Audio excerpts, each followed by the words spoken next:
नमस्कार दोस्तों, स्वागत करते हैं हम अपने YouTube चैनल एम्स अकेडमी पर। और आज का जो टॉपिक रहेगा दोस्तों, पीवाईक्यू को सॉल्व कर रहा हूँ फिजिक्स के, जो कि 2024 में पीएटी का जो पेपर था उससे रिलेटेड टॉपिक की बात कर रहे हैं। और उसमें जो आपका पीवाईक्यू के क्वेश्चन आए थे, कुल मिला के 25 क्वेश्चन है फिजिक्स के। तो इसी का पे हम डिस्कशन करेंगे और आपको इस तरह के वीडियो पर आपको ये एनालिसिस होगा किस टाइप के क्वेश्चन आते हैं आपके पेपर में और किस टाइप के टॉपिक से रिलेटेड, ताकि आपको आगे के एग्जाम में इससे हेल्प मिल सके।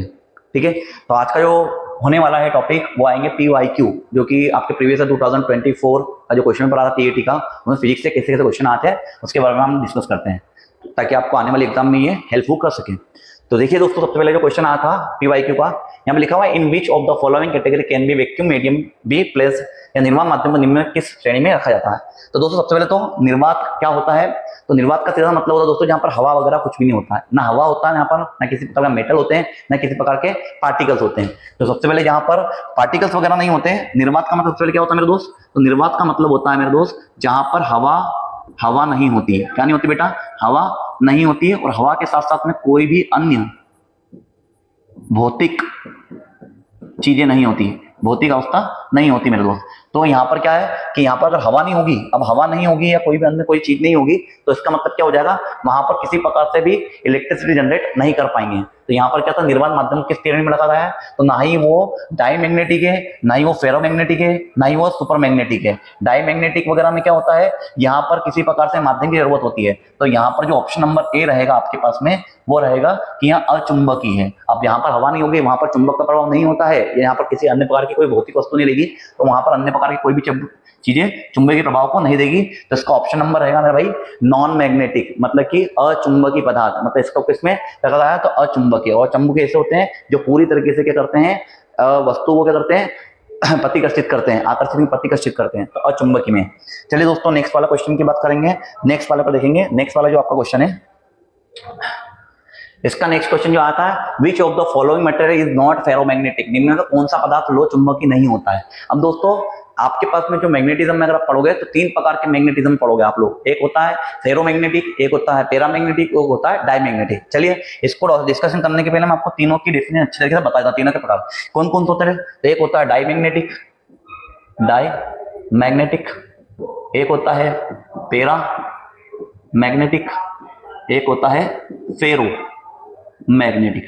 मेरे दोस्त देखिएगा इसका रिलेशन आपको इस पे बहुत सारे क्वेश्चन बेसिस है। डायमैग्नेटिक का मतलब होता है जो रिपल्सन करता है, रिपल्सन क्या करता है मेरे भाई, रिपल्सन मतलब कि प्रतिकर्षित करता है, प्रतिकर्षित करता है किसी भी चीज को, मतलब अपने से प्रतिकर्षित। पैरामैग्नेटिक का मतलब होता है ये अट्रैक्ट करता है, क्या करता है मेरे भाई, अट्रैक्ट करता है, लेकिन ये वीकली अट्रैक्ट करता है। सिंपल का मतलब होता है वीकली अट्रैक्ट का मतलब है आकर्षित तो करता है ये किसी भी चीज को, लेकिन उसनी स्ट्रॉन्ग तरीके से नहीं आकर्षित करता, कम आकर्षित करता है, कुछ कुछ को आकर्षित करता है, कुछ कुछ को कम करता है। और ये होते हैं स्ट्रॉन्ग, ऐसे पदार्थ जो कि स्ट्रॉन्ग क्या करते हैं, अट्रैक्शन करते हैं। क्या करते हैं बेटा, अट्रैक्शन करते हैं, मतलब कि ये क्या करता है बेटा, अधिक आकर्षित।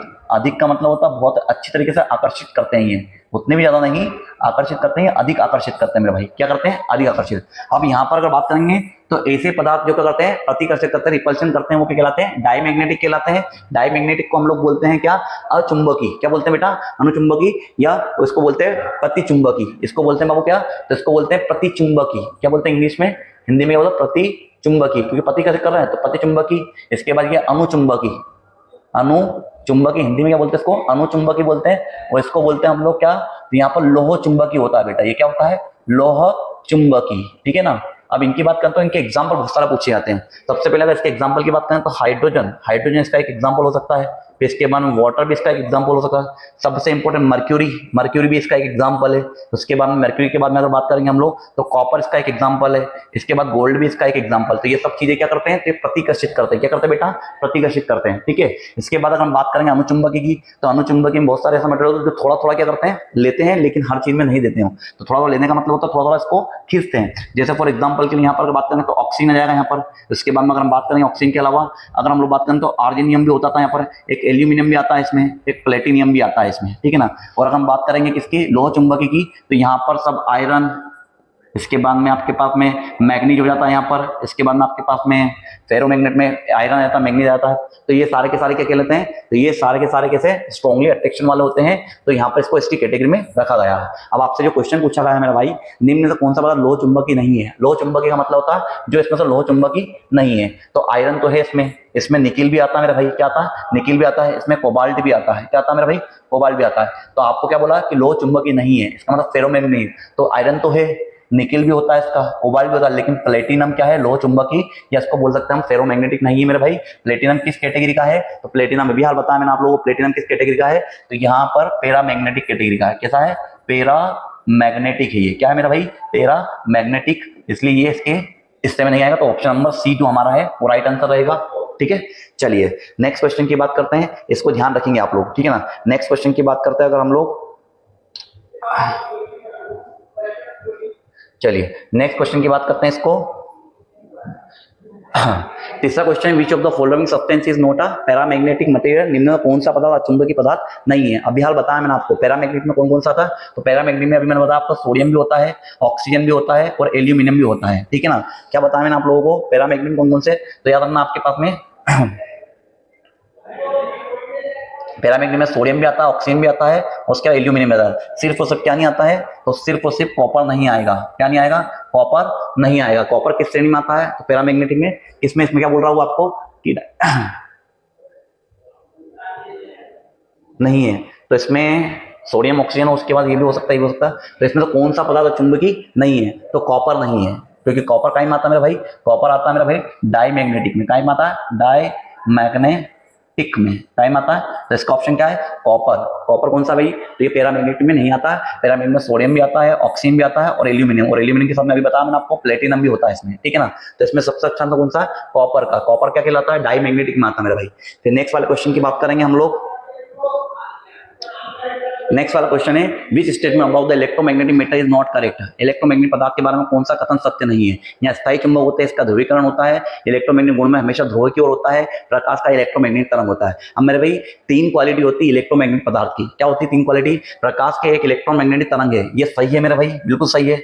ये कैसा मेरा भाई, सही है। कैसा है कि प्रकाश की, और इसके बाद में बात करें इलेक्ट्रोमैग्नेटिक गुण हमेशा ध्रुव की ओर होता है, ये भी सही है मेरा भाई। इसके बोला इनका ध्रुवीकरण होता है, संभव है इनके एन पोल एस पोल दोनों होता है। लेकिन यहाँ पर एक वर्ड है, यहाँ एक स्थायी चुंबक होते हैं, ये गलत है मेरा भाई। स्थायी चुंबक होते हैं, ये गलत है। क्या this is a permanent magnet, नहीं। इलेक्ट्रोमैग्नेटिक पदार्थ, एक इलेक्ट्रोमैग्नेटिक पदार्थ कब रहता है, जब तक उसमें करंट का फ्लो होता है। अगर किसी भी पदार्थ में करंट का फ्लो हो रहा है तो वहां आपने क्या, मैग्नेटिक फील्ड को जनरेट करता है और ईएमएफ जनरेट करता है। लेकिन जैसे ही हम लोग करंट को निकाल देते हैं, क्या करते हैं, करंट को पास ऑन करने से निकाल देते हैं, तो फिर वो अपनी मैग्नेटिक फील्ड को डिनोट नहीं कर पाता है। इसका मतलब क्या है, उसका जो मैग्नेटिज्म होता है वो परमानेंट नहीं होता है, क्योंकि वो करंट पे डिपेंड करता है। जब तक करंट रहेगा तो इलेक्ट्रोमैग्नेटिक पदार्थ क्या करेगा, मैग्नेटिज्म को फॉलो करेगा। जैसे ही हम लोग करंट को अगर हटा देते हैं, हम लोग उस पर करंट की मात्रा को हटा देते थे, तो वो वहां पर क्या हो जाएगा भाई, तो वहां पर वो स्थायी चुंबक नहीं होगा। इसका मतलब ये ऑप्शन नंबर ये गलत है। तो ऑप्शन नंबर इसमें से क्या बोला आपको कि इसमें से क्या गलत है, कौन सा कथन सही नहीं है, तो कौन सा कथन सही नहीं है कि यहाँ एक स्थायी चुंबक नहीं होते हैं। कौन, इलेक्ट्रोमैग्नेटिक पदार्थ स्थायी चुंबक नहीं होते हैं। ऑप्शन नंबर क्या है, पहला वाला गलत है, और यहाँ एक स्थायी चुंबक नहीं होता, अस्थायी चुंबक बोलते हैं इलेक्ट्रोमैग्नेटिक को। ठीक है, चलिए नेक्स्ट की बात करेंगे हम लोग। तो नेक्स्ट वाला जो है, चलिए क्वेश्चन नंबर 5 को देखेंगे। क्या है question number 5, on what principle does metal detector work. Metal detector किस सिद्धांत पर काम करता है, बहुत अच्छा काम है ये, देखना गौर से। सबसे पहले मैं आपको बताता हूँ मेटल डिटेक्टर होता है, कैसे काम करता है, कैसे काम करता है मेटल डिटेक्टर। क्या होता है मेटल डिटेक्टर में, सबसे पहले मैं बताता हूँ आपको, फेराडे के नियम पर काम करता है। किसके नियम पर काम करता है, फेराडे के नियम पर काम करता है ये। तो Faraday is the right answer. और फेराडे नियम क्या होता है समझना गौर से, जब भी किसी कंडक्टर में, किसी चालक में क्या करते हैं, करंट को फ्लो करवाते हैं हम लोग, क्या करवाते हैं, करंट को फ्लो करवाते हैं, तो उसमें चुंबकीय क्षेत्र मतलब कि क्या है, मैग्नेटिक एरिया उसका बढ़ जाता है। उस मैग्नेटिक एरिया की वजह से क्या होता है, वहां पर इलेक्ट्रिक जनरेट होने के कारण क्या होता है, ईएमएफ इंड्यूस होता है। क्या होता है, ईएमएफ। इसके कारण क्या होता है, इलेक्ट्रिक क्षेत्र का मान क्या होता है, बढ़ जाता है। और यही जो नियम होता है वो फेराडे का नियम है। क्या है, फेराडे का नियम क्या होता है, फेराडे का नियम कुछ नहीं, किसी भी कंडक्टर में जब विद्युत धारा को प्रवाहित किया जाता है तो उसमें क्या होता है, मैग्नेटिक फील्ड या क्षेत्र को बढ़ावा मिलता है, और जिसके कारण ईएमएफ इंड्यूस होता है, जिसके कारण उसकी जो आवृत्ति होती है वो बढ़ जाती है, जिससे मेटल डिटेक्टर क्या करता है, मेटल को डिटेक्ट करने का काम करता है। और मेटल को डिटेक्ट करने का काम कौन करता है, जहां पर मेटल डिटेक्टर लगाया जाता है वहां पर क्या होता है, उसका क्षेत्र बढ़ जाता है। जहां पर हमको मेटल अलग जगह पर रहती है वहां पर हम लोग उसको डिटेक्ट आराम से कर सकते हैं। अगर मैं मेटल डिटेक्टर की बात करूंगा सिद्धांत पर कार्य करता है, तो फेराडे के नियम पर सिद्धांत पर काम, फेराडे के सिद्धांत पर काम करता है मेरा भाई। ठीक है, ऑप्शन नंबर कौन सा रहेगा, ए इज द राइट आंसर रहेगा। ठीक है, इसके बाद नेक्स्ट क्वेश्चन की बात करेंगे मेरा भाई। नेक्स्ट क्वेश्चन की बात करेंगे। नेक्स्ट क्वेश्चन है आपका, how many degrees should be the direction of motion of the coil against the magnetic field so that the value of the induced current is maximum। अब ये बोल रहा कॉइल की गति की दिशा चुंबकीय क्षेत्र के प्रति कितने डिग्री होनी चाहिए जिससे प्रेरित धारा का मान अधिकतम हो जाएगा। प्रेरित धारा का मान बाबू अधिकतम कब रहेगा, जब क्या चुंबकीय दिशा का क्षेत्र उसके कितने भैया, तो उसके प्रेरित धारा के क्या हो जाएगी, लंबवत हो जाएगी। क्या हो जाएगी, लंबवत हो जाएगी। क्या हो जाएगी, तब क्या होगा भाई, तो याद रखना धारा की जो दिशा होगी वो 90 डिग्री होना चाहिए। कितनी डिग्री होना चाहिए, जब भी दिशा कौन सी, कॉइल की गति की जो दिशा होती है वो किसके हो जाए, तो इसके प्रेरित धारा की अगर वो लंबवत हो जाएगी तो उस कंडीशन में, अच्छा लंबवत का मतलब क्या होता है, जैसे सपोज करो एक कॉइल है कोई सी, अब इसका मान किसके, और ये इसकी दिशा है, अगर इसके क्या हो जाएगी भैया, लंबवत अगर हो जाए 90 डिग्री अगर हो जाती है तो इसका मान अधिकतम रहेगा। क्या रहेगा मेरा भाई, अधिकतम मान रहेगा। कब रहेगा, जब प्रेरित धारा की दिशा किसके भाई, कॉइल की दिशा के क्या हो जाएगी, लंबवत हो जाए तो उसका मान क्या रहेगा, लंबवत रहेगा। इसका मतलब 90 डिग्री इसका आंसर रहेगा और 90 डिग्री इसका आंसर है। अधिकतम मान कब रहेगा, 90 डिग्री पर, और न्यूनतम मान कब रहेगा, जब प्रेरित धारा की दिशा कॉइल की दिशा के समांतर हो जाए, मतलब ये वाली, जब इसका मान क्या रहेगा, लगभग न्यूनतम हो जाएगा। क्या हो जाएगा मेरा भाई, न्यूनतम। और न्यूनतम का होता है जब इन दोनों के बीच में क्या रहेगा, यहाँ पर 0 डिग्री रहेगा। ठीक है ना, तो क्या बोला उसने, कॉइल गति की दिशा चुंबकीय क्षेत्र के प्रति कितने डिग्री होनी चाहिए जिससे प्रेरित धारा का मान क्या रहेगा, अधिकतम। प्रेरित धारा का मान अधिकतम कब होता है, जब आपका थीटा बराबर पर 90 डिग्री होता है मेरे भाई। कितना होता है, थीटा बराबर 90 डिग्री होता है, तो 90 डिग्री इसका आंसर है। चलिए नेक्स्ट वाले क्वेश्चन की बात करते हैं हम लोग। किसकी बात करते हैं बेटा, नेक्स्ट वाले क्वेश्चन की बात करेंगे तो देखेंगे हम लोग 7 वाला question, Curie temperature is the temperature, Curie ताप वहां ताप है। तो देखना सबसे पहले क्यूरी ताप कौन सा ताप है, मैंने आपको 2-3 चीजें बताई। एक बताया डाईमैग्नेटिक, क्या बताया मैंने आपको, डाईमैग्नेटिक, डाईमैग्नेटिक, इसके बाद बताया मैंने आपको पैरामैग्नेटिक, इसके बाद फेरोमैग्नेटिक। ये अबोव है और ये बिलो। क्यूरी ताप, क्यूरी टेम्परेचर वो टेम्परेचर होता है जो क्या होता है, अबो, इसके अबो क्या होता है, पैरामैग्नेटिक। क्या होता है, पैरामैग्नेटिक इफेक्ट देता है, और बिलो कैसा देता है, फेरोमैग्नेटिक। क्यूरी टेम्परेचर एक तापमान होता है, अगर क्यूरी टेम्परेचर अगर ऊपर का मान की बात करें तो उसके अबो जितने क्यूरी टेम्परेचर, सबको कोई सा भी एक टेम्परेचर क्यूरी टेम्परेचर, अगर उसके अबो टेम्परेचर रहेगा तो वहां किसको बताएगा, तो पैरामैग्नेटिक पदार्थ को बताएगा। पैरामैग्नेटिक क्या, पैरामैग्नेटिक की प्रॉपर्टी बताएगा। और अगर क्यूरी टेम्परेचर से 1 से, तो 1 के नीचे वाले की बात करें तो उसको फेरोमैग्नेटिक एलिमेंट कहते हैं। जैसे यहाँ पर above which metal is paramagnetic and below it ferromagnetic, तो पहले वाला ऑप्शन क्या, above which the metal is paramagnetic, ये तो गलत हो गया, paramagnetic and the below it diamagnetic, तो डाईमैग्नेटिक चाहिए नहीं हमको। क्यूरी ताप का मतलब क्या होता है, जिसमें अबव क्या होता है, अबव की प्रॉपर्टी पैरामैग्नेटिक दर्शाता है वो, फेरो इसके बिलो, तो यहाँ पर ये ऑप्शन दिखा है above with the magnetic paramagnetic, ये सही है, बिलो इट फेरोमैग्नेटिक, मतलब ऑप्शन नंबर बी रहेगा। क्यूरी ताप वहां तापमान होता है या वहां टेम्परेचर होता है जिसके अबो अगर टेम्परेचर चल जाता है, जैसा सपोज करो क्यूरी ताप का टेम्परेचर हमने x माना है, अगर x का जो टेम्परेचर होता वो x के ज्यादा अगर हो गया, x के ज्यादा अगर हो गया तो वो कौन सी प्रॉपर्टी दर्शाएगा, पैरामैग्नेटिक। और अगर बिलो की बात करें तो कौन सा, फेरोमैग्नेटिक। तो यहाँ पर ऑप्शन में B is the right answer, above with the material is paramagnetic and below is ferromagnetic, तो option number B is the right answer. ठीक है, चलिए नेक्स्ट की बात करेंगे अगर हम लोग। नेक्स्ट है for the uniform speed pumps the discharge constant to the power of the diameter and the parallel propellant, समान गति वाले पंप के लिए निर्माण प्रणोदक के व्यास के घात के समानुपाती होता है। अच्छा, अब यहाँ पर ये जो प्रमेय की बात कर रहे हैं हम लोग, इसको हम लोग आकर्षण प्रमेय भी बोलते हैं। क्या बोलते हैं मेरे भाई, एफिनिटी। इसको सॉल्व करने के पहले मैं आपको एक बात बताना चाहता हूँ, एक होती है एफिनिटी लॉ। क्या होता है मेरा भाई, एफिनिटी लॉ। अभी एफिनिटी लॉ का यूज कहां पर करते हैं, जब हम पंप की बात कर रहे होते हैं। क्या की बात कर रहे होते हैं, एफिनिटी लॉ की बात कहां करेंगे, जब हम पंप की बात करेंगे। इसका हेड होता है मेरे भाई, इसकी पावर होती है, इससे कितना पानी निकलता है, डिस्चार्ज वगैरह होता है, और ये किन बातों पे डिपेंड करता है। ठीक है ना, इसकी बात करेंगे स्पीड पे भी डिपेंड करता है। इसके बाद में अगर हम बात करें तो ये इसके डायमीटर पे भी डिपेंड करता है। ठीक है ना, तो यहाँ पर क्या होगा, the university pump discharge is proportional to the power of diameter. ठीक है ना, तो अब मैं यहाँ पर आपको 3 लॉ बताता हूँ इसके। कितने लॉ बताऊंगा, 3 लॉ। एक होता है एज का लॉ जिसको हम लोग बोलते हैं, एक होता है क्यू, और एक होता है तीसरा वाला लो पावर के लिए। एच की बात करूंगा मेरा भाई, तो एच की बात करेंगे, सॉरी थोड़ी सा इसको, अरे यार सॉरी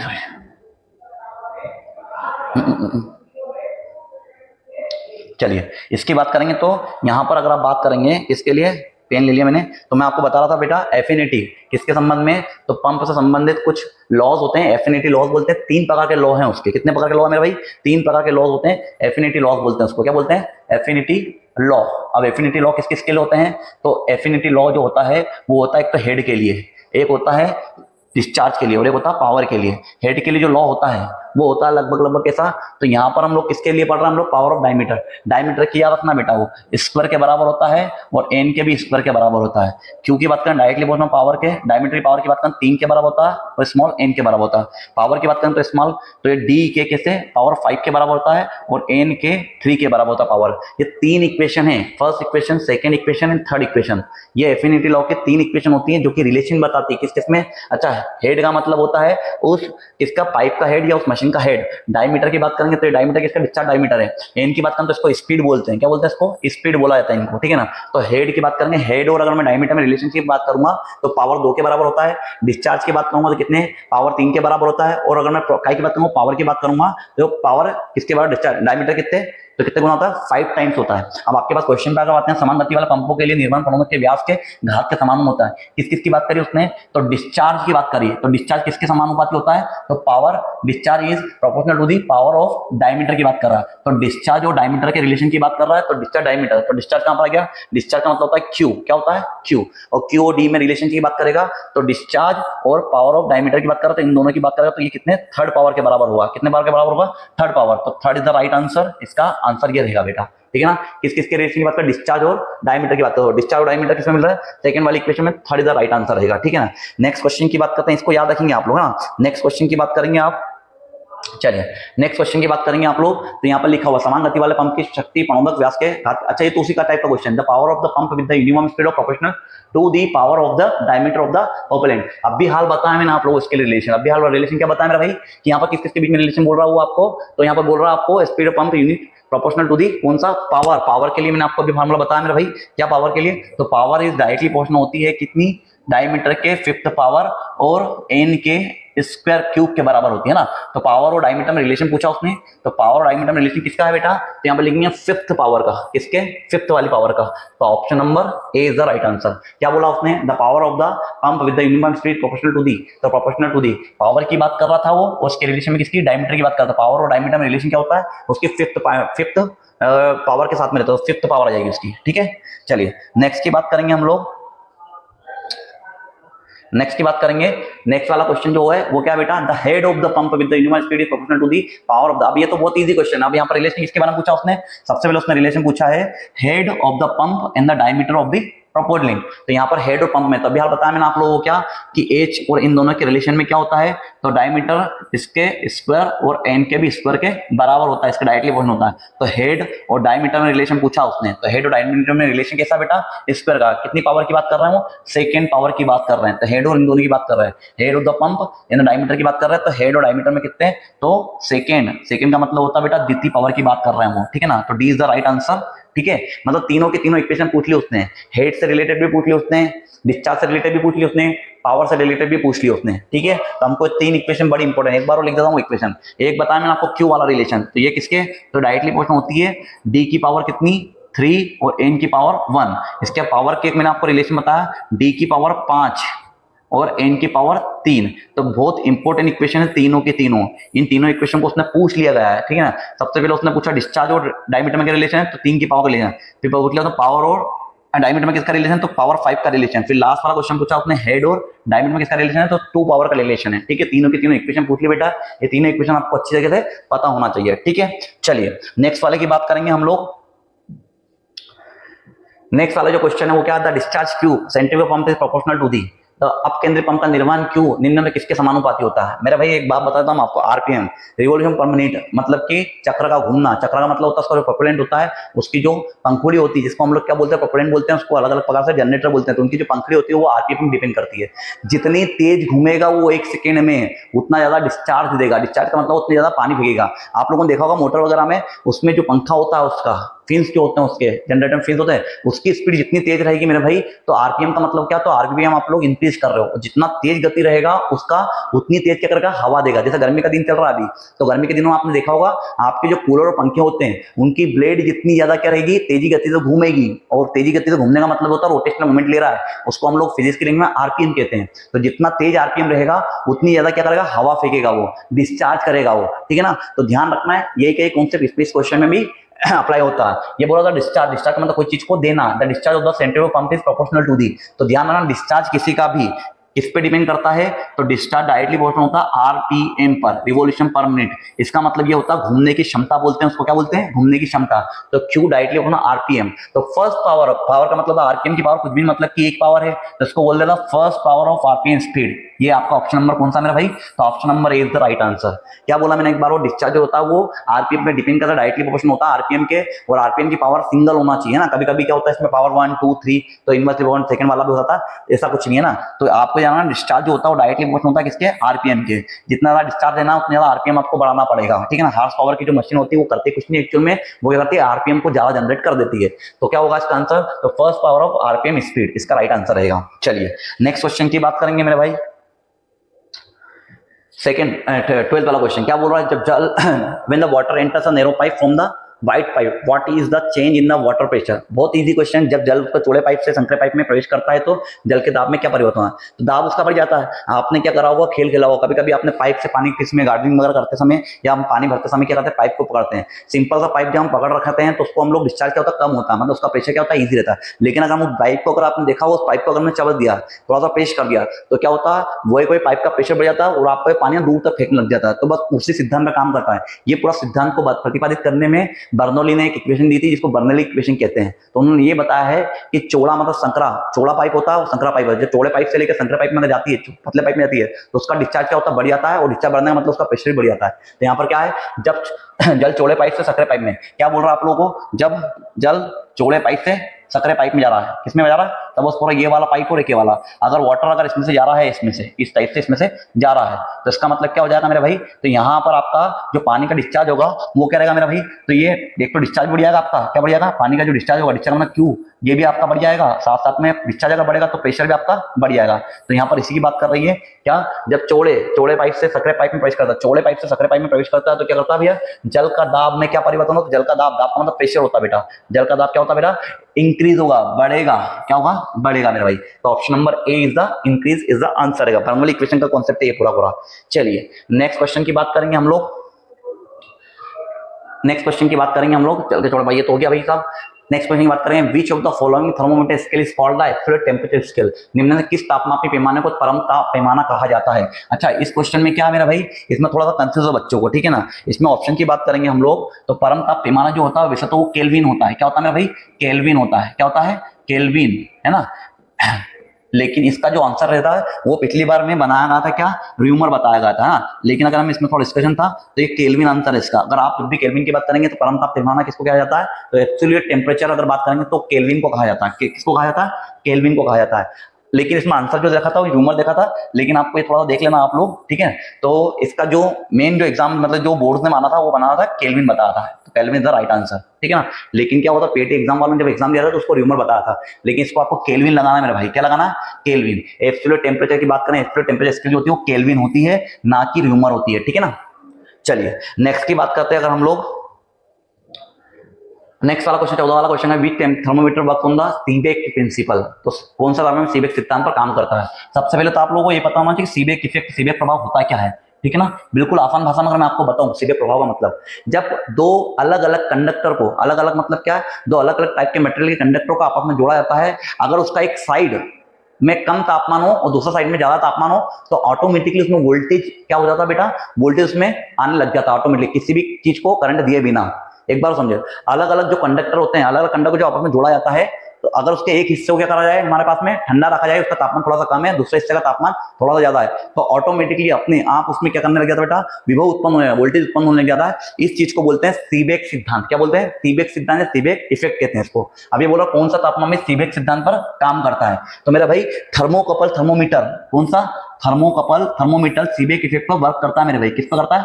याद रखना इसको, सोच कर, है ना। और एक बात और, सबसे ज्यादा हाईएस्ट टेम्परेचर जो नापता है वो नापता है पायरोमीटर। क्या नापता है बेटा? पायरोमीटर नापता है, ठीक है ना। डॉक्टरी तापमापी वगैरह वगैरह ये सब बहुत सारे ऐसे हैं, लेकिन अभी हम लोग किसकी बात कर रहे हैं? कौन सा तापमान सीबेक सिद्धांत पर कार्य करता है? तो थर्मोकपल। कौन सा बेटा?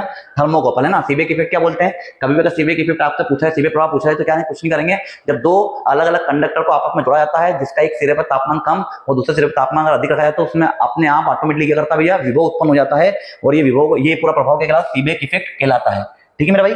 चलिए नेक्स्ट है उसका, अगर नेक्स्ट की बात करेंगे हम लोग,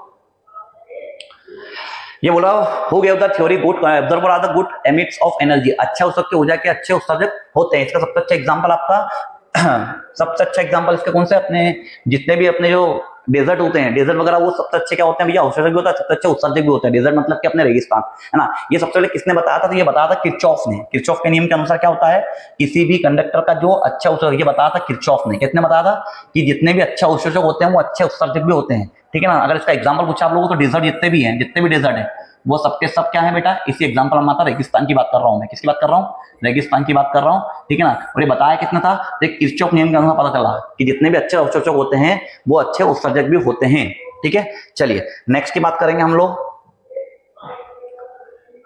नेक्स्ट की बात करें, निम्न है विच of the following statement is not a correct, निम्न कौन सा कथन सत्य नहीं है। तो सबसे पहले बोलते हैं the value of the coefficient of regional expansion twice the value of the coefficient of the linear expansion, ये बिल्कुल सही है। क्षेत्रीय प्रसार गुणांक का मान रैखिक प्रसार गुणांक के 2 गुना होता है, बिल्कुल सही है ये वाला, ठीक है ना। इसके बाद में बोल रहा है the value of the coefficient of volume expansion is 3 times of the value of coefficient of linear expansion, ये भी सही है। आयतन प्रसार गुणांक का मान रैखिक प्रसार गुणांक के मान के 3 गुना होता है, ये भी सही है, ठीक है ना। Adding salt to the water decreases the boiling, इसकी बाद में बात करेंगे। The radiator of the motor car works on the principle of the convection, ये भी सही है। तो कुल मिला के आपके पास में ये भी सही है आपका, दूसरी बात में ये भी सही है आपका, ये भी सही है। लेकिन अगर हम बात करेंगे adding salt to the water decreases the boiling point, ये गलत है, ठीक है ना। सपोज करें बॉइलिंग पॉइंट, अगर आप बात करेंगे जल की बात करें, वाटर के बॉइलिंग पॉइंट की बात करें तो 0 डिग्री उसका फ्रीजिंग पॉइंट होता है, उसका बॉइलिंग पॉइंट होता है कितने डिग्री, 100 डिग्री सेल्सियस। आप लोगों को एक बात याद रखनी है, जब भी हम किसी भी पानी में नमक की मात्रा बढ़ाई दी जाए तो उसका बॉइलिंग पॉइंट हमेशा बढ़ जाता है। क्या बढ़ जाता है, बॉइलिंग पॉइंट बढ़ जाता है। तब उसको एक कंटेनर में आपने शुद्ध जल रख रखा है और एक में आपने शुद्ध जल में थोड़ा नमक डाल रखा है, तो इसका बॉइलिंग पॉइंट जल्दी से बॉइल कौन जाता है, जल्दी से, बिना नमक वाला जल्दी बॉइलिंग हो जाएगा। लेकिन नमक जिसमें आपने डाल दिया है वो जल्दी से बॉइल नहीं होगा। तो यहाँ पर ऑप्शन में जो सी है आपको दिख रहा होगा, यहाँ बोल रहा है वो adding salt to the water decreases the boiling point, तो डिक्रीज नहीं करता उसका, ठीक है ना। तो ये गलत चीज है, तो याद रखना बेटा। अगर हम किसी भी किसमें भैया, अगर हम वाटर में ऐड कर देते हैं, क्या सॉल्ट को अगर हम ऐड करते हैं तो उसका बॉइलिंग पॉइंट क्या होगा, इंक्रीज होगा। क्या होगा मेरा भाई, इंक्रीज होगा। क्या होगा, इंक्रीज हो जाएगा, उसका बॉइलिंग पॉइंट क्या हो जाएगा मेरा भाई, इंक्रीज हो जाएगा। लेकिन यहां पर क्या लिखा हुआ है, adding salt to the water decreases the boiling point, तो ये हमारा क्या है, स्टेटमेंट गलत है। और उसने पूछा ये निम्न में कौन सा कथन सत्य नहीं है, तो सी ऑप्शन बिल्कुल भी सत्य नहीं है, इसलिए इसका आंसर सी होगा मेरा भाई, ठीक है। क्वेश्चन की बात करते हैं। यहाँ पर लिखा हुआ when the temperature of object is increase after the maximum value of the energy emitted from the object the value of the wavelength decreases when the temperature increases further, whose rule is this. Hindi में बोलेंगे इसको, जब किसी वस्तु का तापमान बढ़ाया जाता है, क्या बढ़ाया जाता है मेरा भाई, तापमान बढ़ाया जाता है। जब किसी वस्तु का तापमान बढ़ाया जाता है तो वस्तु में उत्सर्जित ऊर्जा के अधिकतम मान के बाद में अधिकतम ताप बढ़ाने तरंग का मान घट जाता है। तो इसका मतलब है यहाँ पर रिलेशन बता रहा है मेरा भाई, वस्तु के ताप में और तरंग दैर्ध्य में रिलेशन। तो मेरा भाई वस्तु के ताप और वस्तु का ताप और तरंग दैर्ध्य में एक इनवर्सली प्रोपोर्शनल का मेरे भाई क्या होता है, तरंग दैर्ध्य में इनवर्सली प्रोपोर्शनल का क्या होता है, एक रिलेशन होता है, ठीक है। वस्तु के ताप और तरंग दैर्ध्य की बात करेंगे तो यहाँ पर एक रिलेशन होता है मेरे भाई, जिसको हम लोग बोलते हैं। और ये जो रिलेशन दिया है यहाँ पर लिखता है temperature of object is inversely proportional to the wavelength.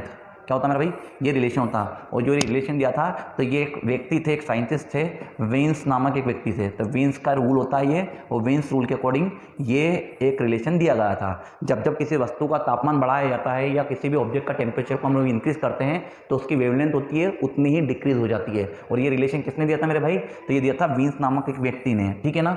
जैसे फॉर एग्जाम्पल तो इसमें ये पूछा था तो यहाँ किसका नियम है, तो ऊर्जा संरक्षण का नियम नहीं हो सकता, ये फर्स्ट लॉ ऑफ थर्मोडायनामिक्स नहीं हो सकता है, उसमें द्वितीय नियम भी नहीं हो सकता, वीन्स का नियम है। कौन सा नियम है मेरा भाई, वीन्स का विस्थापन का नियम होता है। तो option number D is the right answer, ठीक है। एक बात और यहाँ पर लिखा हुआ टेम्परेचर डायरेक्टली प्रोपोर्शनल या inversely proportional to the wavelength, तो वेवलेंथ जितनी ज़्यादा करना अधिक करना उसका टेम्परेचर का मान उतनी ज़्यादा घटाना पड़ेगा। तो ये इसका आंसर था मेरा भाई। नेक्स्ट वाले क्वेश्चन की बात करते हैं, चलिए 18th नंबर का क्वेश्चन है, according to which law the heat of given to the system is equal to the sum of the increase in the internal energy of the system and external work done. किसी नियम के अनुसार किसी निकाय को दी गई ऊष्मा निकाय के आंतरिक ऊर्जा में वृद्धि और किए गए बाह्य कार्यों के योग के बराबर होते हैं। तो ये किसका नियम है, तो मेरा भाई ये जो नियम है ये ऊष्मा गति का प्रथम नियम के अनुसार है। ऊष्मा गति का प्रथम नियम किसका नियम के अनुसार है, किसी नियम के अनुसार क्या होता है, निकाय को दी गई ऊष्मा निकाय के आंतरिक ऊर्जा में वृद्धि किए गए बाह्य कार्य के योग के बराबर होता है। तो ये किसने दिया, तो ये फर्स्ट लॉ ऑफ थर्मोडायनेमिक्स का एक नियम होता है। सपोज करिए कोई बोतल है, ठीक है ना। इसमें कितनी हम लोग हीट दे रहे हैं, जैसे सपोज कर इसको कोई एनर्जी हम लोग प्रोवाइड कर रहे हैं तो इसके अंदर एक इंटरनल एनर्जी होगी, क्या होगी मेरे भाई, आंतरिक ऊर्जा में वृद्धि होगी। सपोज करें कि आप लोग अगर सपोज कर स्टील की बॉडी है, अगर इसमें हम हीट या energy, heat in the form of energy के रूप में हम इसमें हीट दे रहे हैं तो इसके अंदर भी क्या होगा मेरा भाई, तो इसका पानी क्या होगा, गर्म होगा।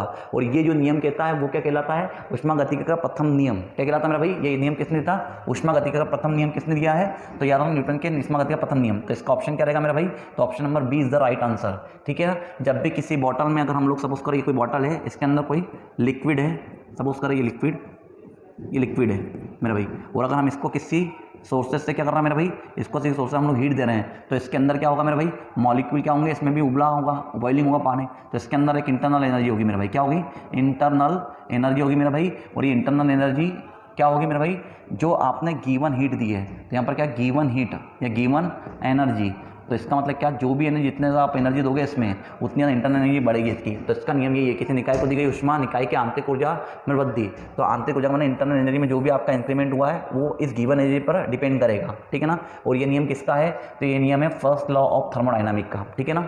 चलिए नेक्स्ट क्वेश्चन की बात करते हैं मेरे भाई। तो नेक्स्ट क्वेश्चन में question number 19, the rate of cooling of an object is proportional to the difference between the temperature of object and the temperature around the object sorry it is called, किसी वस्तु के ठंडा होने की दर वस्तु के ताप और वस्तु के चारों ओर के ताप के अंतर के समानुपाती हो, तो इसे क्या कहते हैं। ये नियम किसने दिया था, तो सबसे पहले तो है वस्तु के ठंडा होने की दर, किसके मेरा भाई, वस्तु के ठंडा होने की दर समानुपाती होती मेरा भाई, क्या होती है मेरा भाई, डायरेक्टली प्रोपोर्शनल समानुपाती होती मेरा भाई, किसके, तो याद रखना मेरा भाई अंतराल, किसके अंतराल, ताप अंतर के, किसके, ताप अंतर के। सबसे पहले तो याद रखना कुल मिला के क्या, अगर हम लोग रेट ऑफ कूलिंग की बात करेंगे मेरे भाई, किसकी बात करेंगे, रेट ऑफ कूलिंग, क्या मेरा भाई, रेट ऑफ कूलिंग की अगर मैं बात करूंगा तो ये डिफरेंस डायरेक्टली प्रोपोर्शनल होती है किसे, टेम्परेचर डिफरेंस के, किसके होते हैं मेरे भाई, टेम्परेचर डिफरेंस के डायरेक्टली प्रोपोर्शनल होती है। इसका मतलब क्या हुआ, अगर हम रेट ऑफ कूलिंग को जितना ज़्यादा बढ़ाएंगे टेम्परेचर डिफरेंस उतना ही ज़्यादा रहेगा। या मैं अगर ऐसा बोलूँ कि किसी दो ऑब्जेक्ट में टेम्परेचर डिफरेंस जितना ज़्यादा होगा रेट ऑफ कूलिंग उतनी जल्दी उसका ठंडा होने का चांसेस बनेगा, और ये हमारा रिलेशन होता है। और ये रिलेशन जो हमारा था भाई, ये था हमारा न्यूटन्स लॉ ऑफ कूलिंग का रिलेशन है, किसका है, Newton's law of cooling. Newton का शीतलन का नियम क्या कहता है, तो न्यूटन का शीतलन का नियम कहता है कि rate of cooling in directly proportional to the temperature difference. इसका मतलब क्या है, किसी भी वस्तु के ठंडा होने की जो दर होती है वो समानुपाती होती है किसके मेरे भाई, तो वो होती है टेम्परेचर डिफरेंस, मतलब तापांतर के, किसके, तापांतर के। और ये किसने बोला, तो rate of cooling, law of cooling का जो सिद्धांत दिया वो किसने दिया, न्यूटन ने दिया, और उसके अकॉर्डिंग तो इसका option number B is the right answer रहेगा मेरे भाई। ठीक है। चलिए नेक्स्ट क्वेश्चन की बात करते हैं। नेक्स्ट क्वेश्चन की बात करेंगे तो देखेंगे नेक्स्ट क्वेश्चन कौन सा, question number 20, which of the following statement is not a correct, निम्न में कौन सा कथन सत्य नहीं है। ठीक है ना। चलिए कथन को देखेंगे, स्टेटमेंट को देखेंगे। The value of specific heat is, the value of specific heat of water is 1 कैलोरीग्राम, ये बिल्कुल सही है मेरे भाई सबसे पहले। और इसने बोला कथन सत्य नहीं है, कौन सा कथन सत्य नहीं है, लेकिन याद रखना the value of specific heat of water is 1 calorie पर ग्राम, ये सही है मेरा भाई। कैलोरी का मान 1 कैलोरी का मान 4.186 होता है, ये भी सही है मेरे भाई। ठीक है। कैलोरी का मान 14, ये भी सही है। इसके बाद में ये क्या हो गया, the value of specific heat of water, तो ये सही है। 1 किलो कैलोरी का मान में ये बराबर, ये दोनों एक जैसा आ गया मेरे भाई, एक जैसा आ गया, इसकी हिंदी इंग्लिश है ना। द वैल्यू ऑफ कैलोरी, तो ये भी सही है। थर्ड वाला देखेंगे, the value of latent heat of fusion of water is 180 ग्राम, नहीं ये थोड़ा सा गलत दिख रहा। पहले हम लोग डी की बात कर रहे हैं, the value of latent heat of vaporisation of water is 540 calorie, तो ये भी सही है मेरे भाई।